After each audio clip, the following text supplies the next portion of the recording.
नमस्कार। मैं doctor Satyapal Singh, assistant professor अर्थशास्त्र विभाग, दिग्विजयनाथ स्नातकोत्तर महाविद्यालय गोरखपुर। हम लोग अर्थशास्त्र का एक बहुत ही महत्वपूर्ण प्रश्न पत्र डेवलपमेंट एंड प्लानिंग से कुछ मल्टीपल चॉइस क्वेश्चन देखेंगे। और इस डेवलपमेंट एंड प्लानिंग पेपर का जो पहला चैप्टर आता है वह है economic development, meaning, measurement and indicators, यानी आर्थिक विकास, अर्थ, माप एवं सूचक।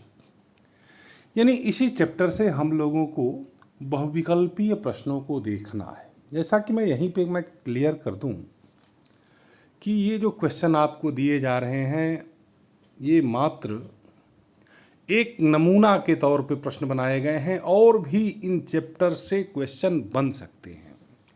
तो जिस तरह से क्वेश्चन मल्टीपल चॉइस वाले बनते हैं वो नमूनार्थ कुछ क्वेश्चन यहाँ पे हैं, जिसमें अगर सबसे पहला क्वेश्चन देखा जाए जो आपके स्क्रीन पर है वह यह है कि निम्नलिखित में से कौन सा विकल्प आर्थिक विकास का सूचक है। आर्थिक विकास का सूचक की बात हो रही है। यहाँ पर एक चीज ध्यान देने की है कि ये किसी कालखंड में नहीं बांट रहा है, किसी विशेष अर्थशास्त्री का दृष्टिकोण यहाँ नहीं पूछा जा रहा। एज ए होल यहाँ पर यह पूछा जा रहा है कि निम्नलिखित जो विकल्प हैं इन विकल्पों में से आर्थिक विकास का कौन सा सूचक है। और हम यदि आर्थिक विचारों का इतिहास देखें या ये कहें कि अलग अलग कालखंडों में आर्थिक विकास के मापने का तरीका अगर देखा जाए तो अलग अलग समय में अलग अलग आर्थिक विकास के मापक रहे हैं, अलग अलग कालखंडों में अलग अलग आर्थिक विकास के सूचक रहे हैं। कभी राष्ट्रीय आय को भी आर्थिक विकास का सूचक माना गया, कभी प्रति व्यक्ति आय को भी आर्थिक विकास का सूचक माना गया। देश के नागरिकों के जीवन स्तर एवं सामान्य कल्याण में सुधार को भी आर्थिक विकास का सूचक माना गया है। तो इस प्रकार जो हमने ABC के रूप में ये तीन विकल्प देखे, और ये तीनों के तीनों विकल्प नीचे D दिया गया उपरोक्त सभी, तो ये तीनों के तीनों विकल्प आर्थिक विकास के सूचक के रूप में प्रयोग होते रहे हैं। इसलिए क्वेश्चन नंबर 1 और इस क्वेश्चन नंबर 1 का जो सही विकल्प है या सही उत्तर है ऑप्शन D। और इसके साथ अगर दूसरा क्वेश्चन देखा जाए तो तमाम परिभाषाओं से भी क्वेश्चन बनते हैं, और यहाँ पर एक परिभाषा दी गई है कि आर्थिक विकास एक ऐसी प्रक्रिया है जिसमें दीर्घकाल में किसी अर्थव्यवस्था की वास्तविक राष्ट्रीय आय में वृद्धि होती है। और क्वेश्चन नीचे किया जा रहा है कि आर्थिक विकास के संदर्भ में उपरोक्त कथन किसने प्रतिपादित किया था। इस तरह और भी क्वेश्चन आपसे पूछे जा सकते हैं। किसी अर्थशास्त्री की एक परिभाषा दे दिया आर्थिक विकास के संदर्भ में, और ये पूछा जा सकता है कि यह परिभाषा या अमुक परिभाषा किस अर्थशास्त्री के द्वारा प्रतिपादित है, किस विद्वान के द्वारा दिया गया है। और उस क्वेश्चन से संबंधित, उस परिभाषा से संबंधित कुछ विकल्प भी दे दिए जाते हैं। जैसे नीचे यहाँ पर ऊपर की परिभाषा से संबंधित 4 विकल्प दिए गए हैं। Option A Meier and Baldwin, B professor Rostow, C doctor Wright Singh, D Robbins. तो परिभाषाओं के अध्ययन में हमको देखने को ये मिलता है कि मेयर और बाल्डविन, इन अर्थशास्त्रियों का ये कहना है कि आर्थिक विकास एक ऐसी प्रक्रिया है जिसमें दीर्घकाल में किसी अर्थव्यवस्था की वास्तविक राष्ट्रीय आय में वृद्धि होती है। तो यहाँ पर जो ऑप्शन ए है मेयर एवं बाल्डविन वाला, ये सही उत्तर होगा। अगला क्वेश्चन, अब अलग अलग कालखंड और अलग अलग अर्थशास्त्रियों की बातें होंगी यहाँ पे कि फला कालखंड में या किसी विशेष कालखंड के बारे में पूछा जाएगा कि इस कालखंड के अर्थशास्त्रियों ने आर्थिक विकास का सूचक क्या माना है, या ये पूछा जाए कि फला अर्थशास्त्री ने आर्थिक विकास का कौन सा सूचक माना या आर्थिक विकास को किस माध्यम से मापने का प्रयास किया। इस तरह से भी क्वेश्चन बनाए जाते हैं। जैसे यहाँ पर पूछा जा रहा है कि वणिकवादी अर्थशास्त्रियों ने निम्नलिखित में से किसे आर्थिक विकास का सूचक माना है।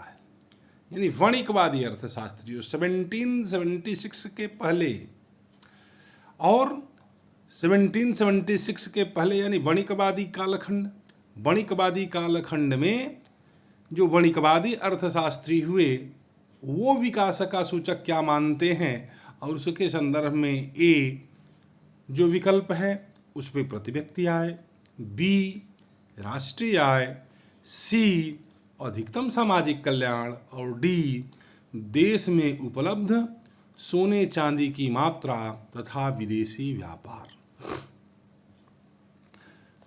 वणिकवादी अर्थशास्त्रियों के अगर विचार देखे जाएं तो वणिकवादी अर्थशास्त्रियों ने राष्ट्र के आर्थिक विकास के सूचक के रूप में देश में उपलब्ध सोने और चांदी की मात्रा तथा विदेशी व्यापार को ही माना है। उनका ये मानना है कि देश में जितना ही विदेशी व्यापार होगा और जितना ही देश में सोने और चांदी की मात्रा बढ़ेगी, वह देश आर्थिक विकास के पैमाने पर उतना ही ऊंचा माना जाएगा।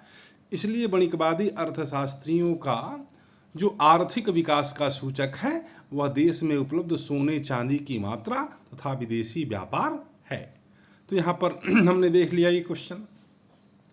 अगला क्वेश्चन इसी तरह बनता है कि एडम स्मिथ तथा उसके समकालीन अर्थशास्त्रियों ने किसे आर्थिक विकास का सूचक माना है। यानी एडम स्मिथ और उसके कालखंड के उसके समय के जो अर्थशास्त्री हुए, उन अर्थशास्त्रियों ने इन निम्न विकल्पों में से, जो नीचे विकल्प दिए गए हैं, इन विकल्पों में से किसे आर्थिक विकास का सूचक माना है। और नीचे ऑप्शन में दिया जा रहा है ऑप्शन ए सहकारिता, बी शुद्ध राष्ट्रीय उत्पादन, सी अधिकतम सामाजिक कल्याण, डी देश में उपलब्ध सोने चांदी की मात्रा तथा विदेशी व्यापार। तो अगर एडम स्मिथ का अध्ययन किया जाए या एडम स्मिथ से संबंधित आर्थिक विकास का अध्ययन किया जाए तो एडम स्मिथ ने शुद्ध राष्ट्रीय उत्पादन को आर्थिक विकास का सूचक माना है। तो यहाँ पर जो ऑप्शन बी होगा यह सही ऑप्शन होगा, यह सही उत्तर होगा। अगला क्वेश्चन इसी तरह से बनता है कि जे.एस. मिल ने निम्नलिखित में से किसे आर्थिक विकास का सूचक माना। तो मिल का यदि विचार देखें तो उसने भी आर्थिक विकास के पैरामीटर दिए, आर्थिक विकास के सूचक के संदर्भ में अपनी बात रखी। तो ये जो तमाम यहाँ पर विकल्प दिए गए हैं, जैसे ए पर सहकारिता है, बी पर शुद्ध राष्ट्रीय उत्पादन है, सी पर अधिकतम सामाजिक कल्याण है, डी पर देश में उपलब्ध सोने चांदी की मात्रा तथा विदेशी व्यापार, तो इसमें सहकारिता वाला विकल्प सही होगा, क्योंकि जे.एस. मिल ने आर्थिक विकास के सूचक के रूप में सहकारिता को माना है या सहकारिता को आर्थिक विकास का सूचक माना है।